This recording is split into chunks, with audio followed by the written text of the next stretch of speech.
Welcome back, and this is still the POLITY on Kaftan Television, and we are rushing you live from the nation's capital, Abuja. And right now, I've been joined by a guest in the studio to discuss about electricity supply and electricity tariff hike. And joining me this afternoon is Princewill Okoli. And Princewill Okoli is the Executive Director, Electricity Consumer Production Advocacy Center. You're welcome, sir, and it's good to have you. Thank you. Great to have you. Now, let me quickly ask before we move in. You are the Executive Director of Electricity Consumer Protection Advocacy. How would you say, what would you say about Nigerian electricity supply at the current time? Thank you for the question you've asked. The Nigerian electricity situation, for me, has not really been in a good state. The privatization of the sector seems to have become a kind of punishment on Nigerians. For the basic reason that implementation, enforcement, and compliance with the rules by institutions of states and the private sector distribution companies that the sector was handed over to is really not encouraging. The worst is that the consumer protection component of the Electricity Act is not being implemented. Now, the consumers are the receiving end of unfair business practices. Consumers are the receiving end of wrong regulatory policies that are brought out by the regulator. Nigerians are the receiving end of lack of penalties and implementation of penalties and punishment segments of the Act. Like if you look at the new Electricity Act 2023, Section 119 is on consumer protection and licensing performance standards. Section 34(1)(f) provides that regulation should be fair, just, and balanced to the consumer, the licensee, the investor, and other stakeholders. But the question is, how fair and balanced is regulation in the sector when it comes to protecting the rights of consumers? Section 34(2)(c) of the Electricity Act 2023 provides that NEC should establish consumer rights and obligation in licensee franchise areas. Which one has been done? And what is your advocacy company doing about it? Has there been any form of advocate sent out or reached out to this? What I'm already telling you, the issues I'm raising now and the provisions of the Act I'm already mentioning to you shows you that our center, the Electricity Consumer Protection Advocacy Center, gets involved in research to really look at consumer perspectives in terms of electricity service delivery, to look at it and see whether the consumer protection component of the Act is being implemented. And then we advocate for it to be implemented. For instance, at the just concluded African Energy Marketplace that we participated in, we raised the voice and urged the Minister for Power to set up Electricity Consumer Protection Department in the ministry. And he made a policy statement there that he is establishing it. At the Senate public hearing on electricity tariff hike, we participated and we raised our voice. At the House of Representatives 2 days workshop on electricity tariff hike, we were there. But there are issues here. We are advocating. For instance, when you look at the bills that consumers are paying, even before the current tariff increase, it's very, very unfair and unjust to consumers. The increase is illegal and shouldn't be accepted. If you look at the penalty section of the Electricity Act 2023, a particular section says when you give information that is not true, you are liable to, you have committed an offense, and you are liable to punishment. Now, when you say you are giving people life for 20 hours and are getting less than 10 hours, is it not an offense? So who enforces that? Who does the enforcement? For instance, now when you look at the bills they are giving, there is a very serious, will I call it injustice and unfair regulation by Nigerian Electricity Regulatory Commission in terms of billing and tariff. For instance, do you know that the tariff increase that was done in 2022, the condition, one of the criteria that the distribution companies presented in requesting for tariff increase was that they needed to pay back loan the 59 billion naira loan that was given to the distribution companies by Central Bank of Nigeria in 2020 under the National Mass Metering Program. And that money was meant to use it to purchase meter and give to consumers free. As we speak today, how many consumers got that meter? How much went to the various distribution companies based on that? But it suffices to say that it's unacceptable that the regulator approved that a certain percentage of the bill consumers are paying today in all the 11 discos is meant to enable the discos pay back that loan. In other words, you're making consumers pay back loan they never benefited from. Exactly. How fair and just is that? How will a regulator do that to consumers that are supposed to protect? Secondly, the bill consumers pay today, there's what they call meter acquisition fund as a certain percentage of the bill consumers pay. Now the question is, who acquires the meter? Under the meter access provider, which is the current one now, it provides that if a consumer pays for meter, the consumer will be refunded by the distribution company through energy credit. In other words, acquisition of meter now is done by consumer. And the same consumer that acquires the meter is the same consumer that is paying meter acquisition fund. So who is acquiring the meter? Through this bill that consumers are paying for meter acquisition fund. The third one is how many consumers have paid for this meter under meter access provider, and how many have been refunded.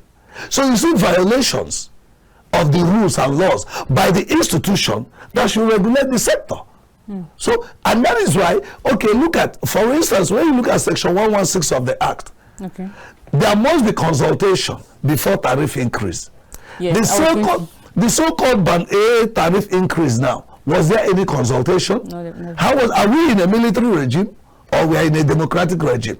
If we are in a democratic regime that is governed according to the laws made by the National Assembly, these issues should be looked at. But what are we seeing? Then invite NEC to come to this platform. They won't come. They should come and explain. So that is just where we are. Okay, you made mention, but before we go on, a gentle reminder that our phone lines are now open for you to call or give in your contribution or ask a question. You mentioned something, and I already have that as my questions. The section 116 of the Electricity Act 2023 says that it must provide information before any increments can be approved or announced. But we didn't see this play out during the increments of the tariff hike. How would you react to this? This is another violation of consumers' rights. It's a violation of consumers' rights. For instance, do you know that right now, we don't even know the consumer enumeration? How many consumers are in Abuja? How many metered consumers are in Abuja? How many unmetered consumers are in Abuja? And how are the ones metered? You could check how much they pay because they have a system. The unmetered consumers, how do we know how much they pay as revenue? Now, when you look at the Consumer Protection and Licensing Performance Standards in Section 119 of the Act, it talks about service performance standards. And you can only appreciate or evaluate the service performance standards by engaging with the consumers. But where is the engagement with consumers? What they will tell you is that they are engaging with consumers. Where and when and how? You don't see it happen. So the system is such that the consumers are at the receiving end. And we are ruled in the sector as if we have no voice. We have no right. Whatever the distribution companies decide, that is what they will do. It is very painful to observe that even the presidency is advised by the distribution company through NEC. So the data that we're working with today is the data provided by distribution companies. Now, where is the data from the consumers? These consumers operate, they exist at the local government, communities under the local governments. They are at the states. Is there any unit at the state that shows you how many consumers that are metered in the states and how many consumers that are not metered? Is there any structure at the state level that shows you how much revenue is generated at that level? And through the metered consumers, and how much revenue that is generated through unmetered consumers. So you see violations all over the place. Consumers are not taken into account on decisions that are made in the power sector. And that's why everybody is complaining. But the thing is, who is supposed to enforce these rules? Exactly. Who has the responsibility of enforcing these rules? That's the major question we should be asking. Who should enforce the rules? If a private company like the distribution company will become so powerful that they can now sit with NEC and take a decision and load it over consumers in Nigeria, and the democratic elected persons will watch and allow it happen, it's against democratic principles and practice. But I must tell you that in this 10th National Assembly, they are taking some action. At least they are speaking. They are calling the people to hear from them. And I must commend the current Minister for Power. He just came in for how many months now? He is demonstrating willingness in line with looking at consumer-related issues. In spite of this tariff hike? In spite of the tariff hike, people are complaining. They thought what they've done is proper. But we are making him know that what has been done, because he was being advised by NEC and the distribution companies. And all we are advocating now is, in taking decisions in the power sector, the consumers need to be consulted. Exactly. The consumers, there has to be structure. Yes. In the ministry, at the states, at the local governments, there should be consumer protection desk at the various local government areas. There should be consumer protection desk at the states. Every ministry of power in the states should have a consumer protection desk. At the Ministry of Power, there should be a consumer protection unit or department to drive the policies that are concerned with consumer interest. For instance, I've told you about metering.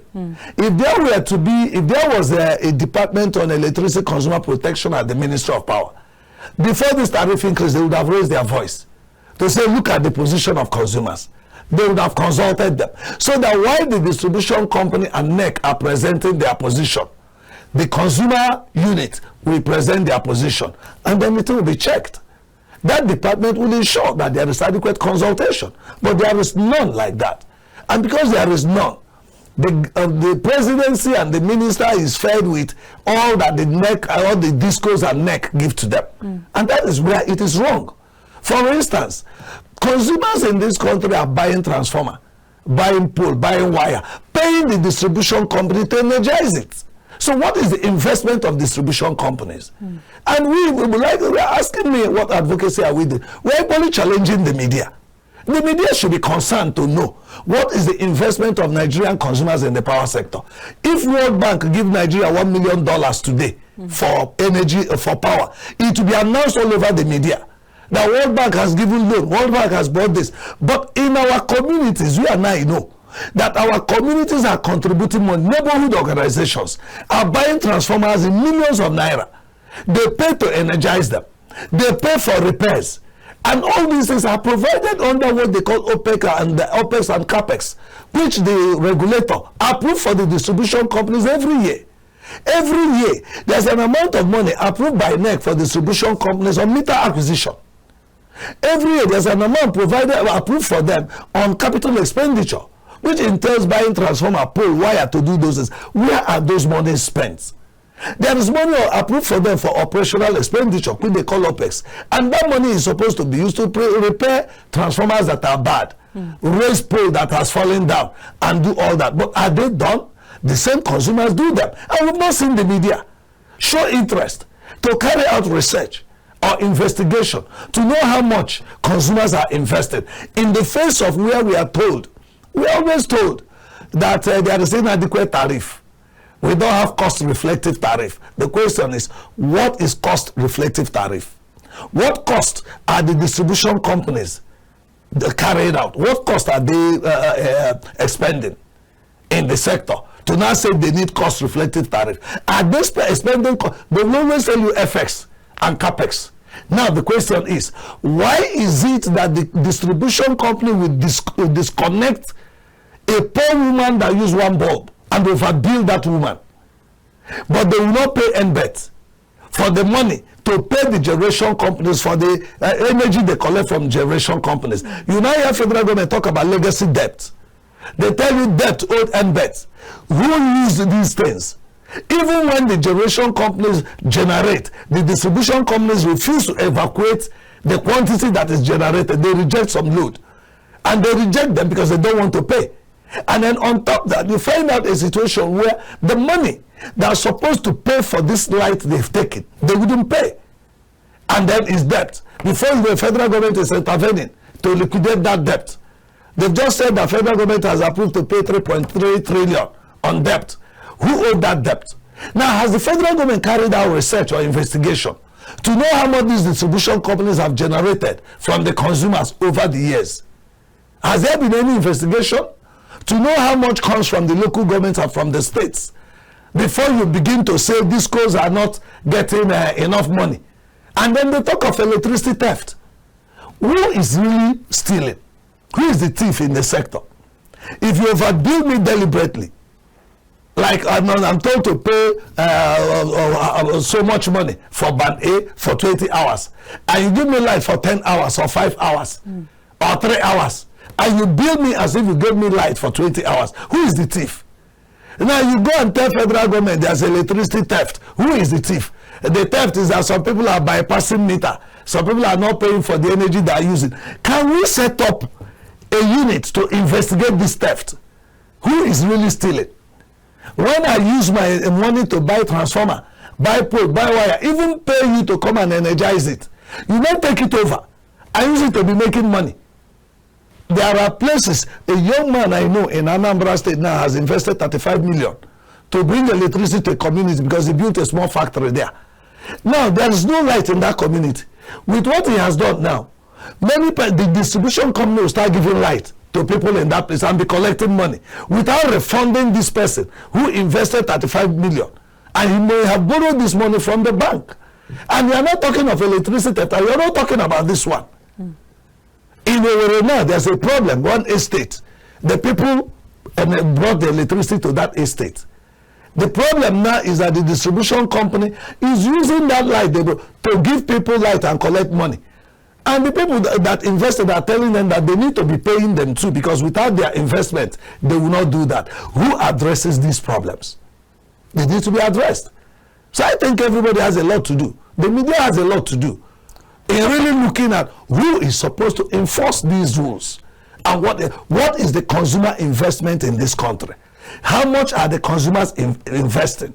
And why is it that there is no data as to the amount of revenue the discos generate from the states and local government every month and every year? No data from unmetered consumers. Yet they are talking about inadequate tariff. It's not acceptable.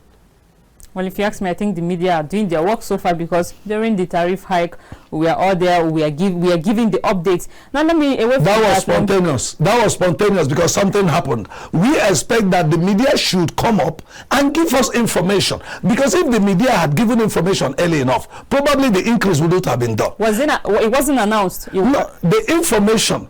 I have not had any media house say consumers have invested this much and discos have invested this much. I have not had them say from unmetered consumers this much has been gotten. I have not had them say who is supposed to enforce and why are they not enforcing. That the consumers are being shortchanged. It's not only when they take that decision and come with it, we start complaining for them to come down. By then, it's late for us to complain. But we should be proactive enough. For instance, all these faulty regulatory policies that NEC is bringing out, I think people should be able to see them and bring them out and make the Nigerian people know. For instance, do you know that every bill you are paying now, you are helping the distribution company pay loan that you didn't benefit from? But why will they use your money to pay back loan which you didn't benefit from? Why will you be the one to pay for meter? And you are still paying the meter acquisition fund. Who is supposed to talk about this? Somebody should raise them.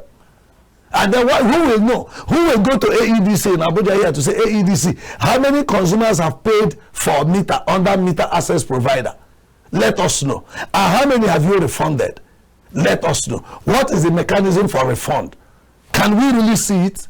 Nobody does to do that. It's until when they come up with one policy now, everybody will come and start talking. And before you know it, they've already taken the much they want to take. Even if they reverse this policy today, consumers have been shortchanged, because there are people that have paid for this new tariff from the period it started. So you have not done us favor. If you are now talking about it now after majority of Nigerians have already been made to lose money to the distribution companies, it doesn't help. Maybe your advocacy should always come to the media and tell us what's happening, because sometimes maybe, just maybe, we might not be aware. And let me just quickly ask, the tariff hike was raised from 66 naira to 225 naira initial payments. Now, as the executive director of the Electricity Consumer Advocacy Center, how would you explain what? Can you give us a breakdown of how this? Who are the band Bs? Who are the band As? Who are the band C and band Z? How does this work? Who exactly are the band As that should enjoy the 20 hours uninterrupted power supply? Who are they? Please go to Nigerian Electricity Regulatory Commission for them to explain to you. You are not advocacy. You are not No, I shouldn't be the one to say what they should say. I shouldn't be the one to do what you need to do. It's your job to go and investigate and find out. Because before now, nobody knew his band. And when did the band begin? And how did it happen? Where I live, I went to them one day. I said, which band do I even belong? They didn't want to tell me. I insisted. Before they now said it's band A. I said band A. And for 3 days we've not had light, and we are supposed to have 20 hours. It became an issue. And as a center that advocates, are you not supposed to maybe ask a question or take it up? You advocate. I don't even believe in that they are banned. Let me tell you, the ban thing they are talking about, I don't believe in it. I don't even believe in this tariff increase. So do you believe that there is a part of people, or there are part of people that enjoy uninterrupted 20 hours light? I don't believe that for now. I don't. I don't. Even at the Senate that day, the senators were saying it, that they that live at the places that should be banned A, that they've never seen light up to 10 hours or 15. So how can they be? Where I live now, there hasn't been light since yesterday. You know, so how can it be? But I tell you one thing, we should rather begin to ask. They said that why they have a problem in funding is that gas is paid for in dollars. How will Nigeria that has gas in quantity, excess, and flaring some, be paying for gas in dollars in Nigeria, when the CBN Act provides that the legal tender in Nigeria is naira? Again, why will we be subjected, the energy sector or the power sector in Nigeria be subjected to pressure for gas? Shouldn't a certain quantity of gas be reserved for our electricity? But a situation where the gas companies sell abroad, competing with people who are buying abroad. So Nigerian generation companies are competing with companies abroad who buy in dollar. So you now see that the people who are selling are more interested in making profit abroad than to give them here to use for Nigerians. So it will be a patriotic decision for federal government to dedicate a certain percentage of gas generated in this country for the power sector. If they do that, the price may reduce. The pressure may reduce. Then recall that when privatization took off far back 2013, the Bureau of Public Enterprise said that the federal, state, and local government owned 40% of the share in the distribution companies. But today, we don't know who represented the state, federal, and local government in those distribution companies. And we don't have a structure where, because if I'm an investor, I should know how much is generated from a company I'm investing in. But we don't know. No state has told us they know. No local government has told us they know. And then the distribution companies are claiming that the federal, state, and local government was supposed to pay 40%, pay money that the value was supposed to be 40%, while the distribution companies will bring 60%. And they're claiming that up to now, that money hasn't been paid. So federal government will do well to pay up that, so that this liquidity thing they are complaining about may be taken care of, rather than them putting pressure on poor citizens that are managing to survive, to be extorting from them, bringing up illegal policies that will make them be extorting from consumers. It's unacceptable. That's so we know that you just mentioned, even before I said it, that you don't know the band which you belong, and even the ones as I said, I belong to band A. Now they're saying it has been reduced to band B. All right, before we continue, let's quickly take this call. And hello, good afternoon, and welcome to the Polity. Please, let's hear your interest. Good afternoon. On this band they are talking about, in my street, for example, somebody that living in just in Bogado, they brought 1.3 million for him in the month of May. I can somebody that is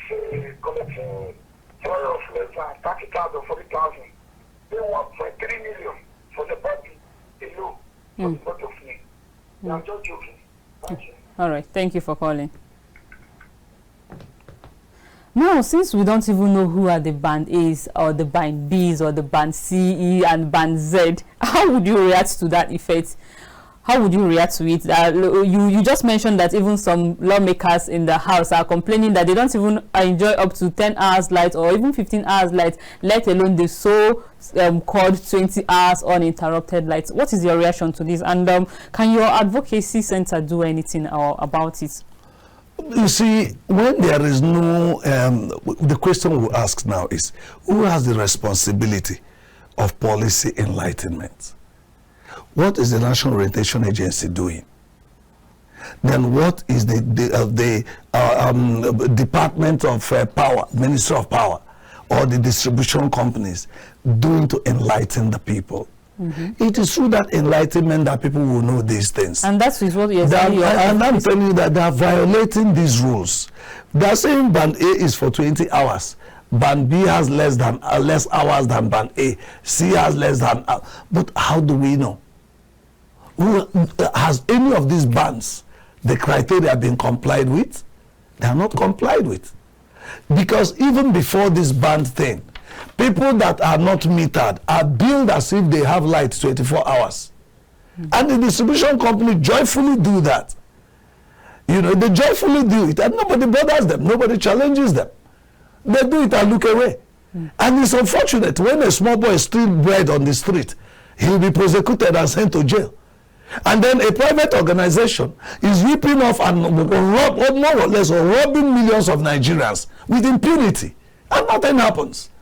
It's not something that one should really joke about. Okay, can we really justify the increase in electricity tariff? Can it be justified? It's not. I have already told you, it's not justified. It's not justifiable. It's not justified because, for instance, when they say they need cost-reflective tariff, I've asked you, what is their cost? Let them bring out a report. It's so crazy. Let them bring out a report of their investment in the sector. What has, for instance, Abuja Distribution Company invested in electricity in Abuja? How many transformers have they installed? How many estates or neighborhoods have they carried out network expansion on? Don't forget that there is what they call network expansion investment policy. Under that policy, if a third party, who is not a distribution company, not government, invest in providing infrastructure that will bring electricity to a particular area, that investor should get back his money under an arrangement. But there's no enlightenment. The consumers are kept in the dark. So out of frustration, they will now go and say, what do we do to get light? They say, well, if you want, you can donate now to help your community. They won't tell them that there is network investment expansion policy. I think what the NEC should be dissolved. NEC should be, the current leadership of NEC should be dissolved. You think so? Yes. Why? I heard the president say he's taking, I heard people say the president takes bold decision. Okay. Why shouldn't the president take bold decision in dissolving the current NEC leadership? Nigeria, for NEC to accept Nigerians to be paying this meter acquisition fund is fraud, because the same consumers are paying for the meter. For them to approve that Nigerians should be paying for discounts to pay back loan they didn't benefit from, it's fraud against consumers. For them not to even insist that the money people are paying for meter is refunded, we don't know for now. And for them to, with all this happening, they still went ahead and increased tariff and said it's for band A without consultation. So they are taking Nigerians for granted. Now, look at like what we are talking about now, the network expansion investment policy. How many Nigerians know about it? And what you see is consumers invest. No record of consumers' investment. They pretend that that is not important. But World Bank and IMF is important. And then the impression is created as if Nigerians cannot fund, provide money or pay for electricity they are given. I don't agree. The community where I come from, my community built the primary school there. The secondary school I attended, the community people built it before government came in. The health center there, the community people built it. The electricity in that community, distribution company did not put 1 naira. It was the community that bought the poles, the wire, the transfer, everything. Did it themselves. Every adult contributed money. And today, the same distribution company that is a beneficiary of all this investment accuse the same consumers of not paying electricity bill, of electricity theft, when they are using investment of these same people to make money. I don't understand the investment model they are using. I think earlier before now, I heard you said clearly that your advocacy center is a partnership or collaboration with the Senate, or is it the House of? I didn't say we are in partnership. So what I said we participated in their program. Okay. We participated and we made our presentation. You know, when there is public hearing, interested stakeholders will be told to bring their memorandum, or memoranda, and then come and make presentation. So we do that because it's a way of us being able to explain to the legislators what we are finding out in the sector. Okay. Then when the executive do their, we try to participate to let them know the things we are discovering in course of our work, so that it can help in policy decision and then in legislative action. That is what we do. The President Bola Ahmed Tinubu administration has promised us of renewed hope, and that includes bringing policies that work. So now, as the executive director of the Electricity Consumer Protection Advocacy Center, how do you think all these faults or all these things that are not going well in our electricity sector should be corrected? There should be total overhaul of the sector, the agencies under the sector. I tell you, for instance, there's electrocution here and there. When there is breeze, electricity goes. The networks are not stable.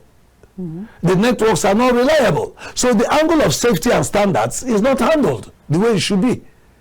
So which area will you look at? So if there is the renewed hope agenda of President Tinubu should be to, first of all, in the power sector, overhaul the whole institutions under the power sector, inject new blood in them, and then make sure that consumer protection takes a primary front border in that decision. Because right now, the data that is used in the sector is not proper. It's not accurate, it's not reliable, because there is no consumer input. Most decisions that are taken in the sector are taken without consumers' input.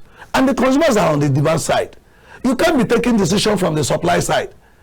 And then you are taking decision from supply side, then the demand side, you don't hear from them. And you take the decision that how can they invest, the businessman who want to make money in a capitalist environment. His interest is, there's no morality, no conscience in capitalism. It's all about making money. And then because they want to make money, they'll give you advice that will favor them. When you hear somebody say, that metering gap is 7 million, how realistic is it? How many households are in Abuja alone? Talking about having a metering gap of 7 million or 10 million, a country of 200 and something million persons that wouldn't have less than 40 million households. You are saying that the metering gap is about 7 million. In other words, you are making it look like you are serving a few persons. So that the money you collect from the larger people, millions of homes, nobody will know. They will think there's no money. And you now present and say people are not paying. It's all deceptive, and it shouldn't be accepted. So for them, for the bold decision should be, number one, provide a certain quantity of gas.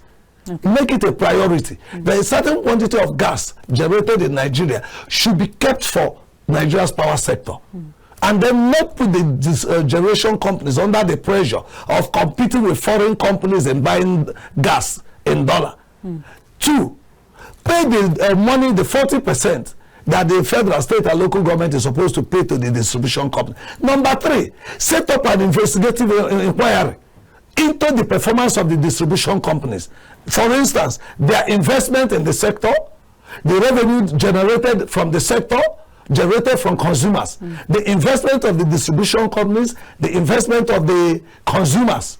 And then let the investigation also look at how much revenue unmetered consumers are paying and how much revenue metered consumers have been paying. It is through that process you will now know the number of consumers that are metered and the number of consumers that are not metered, and look at how much they are paying, so that you can take a proper decision for the sector to move forward, not to rely on what the distribution company and NEC is saying, and then remove the people in NEC that has approved all these illegal regulatory policies. If they sit down there, this power sector can never move forward. Oh, so you're of the opinion that the NEC should be removed? Yes, I hear people talk of minister. Minister has no. The problem in the sector is the Nigerian Electricity Regulatory Commission and the distribution companies.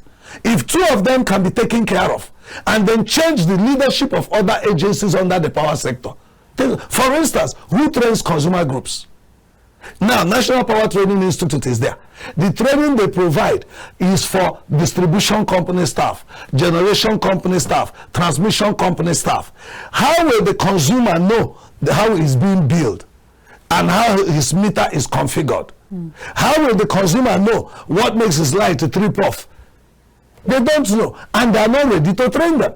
They will tell you that their training is paid for. Who will pay for those consumers if they want to train them? Meanwhile, you are collecting Mr. Acquisition Fund from these consumers. You are collecting money from them to pay back loan. But you cannot take a certain percentage of that money to train a certain number of consumer groups so that they can be able to monitor the sector effectively and make sure consumers are not shortchanged. So there's a lot of things that are wrong with the sector that need to be looked at. Okay, so does your advocacy center has any intention to do, whether it's is it a collaboration or partnership with the Minister of Power or Enlightenment, just like the way you've done with the Senate? Yes, you said we shouldn't blame the minister, that we should. Yes, the NEC is the cause of all this. Yes, the minister just came. NEC has been there since. They have been there, and it is them that are providing, carrying out most of the. Who announced the tariff increase? It was NEC. Yes. They are the ones. Then the NEC is the one approving OPEX. They are the ones approving CAPEX. They are the ones approving tariff. You know, so most of it is them. The minister oversees policy as the executive arm. But these people that are supposed to regulate the sector to ensure that there is balanced, just and fair regulation, who fails to do balanced, fair and just regulation should be questioned. They should be questioned on why they are doing this to Nigerians. So the complaint of Nigerians reduce tariff increase is not to reduce tariff increase. The morality and the lack of morals and conscience behind this decision by the regulator should be questioned. And in questioning it, they need to be told to step aside.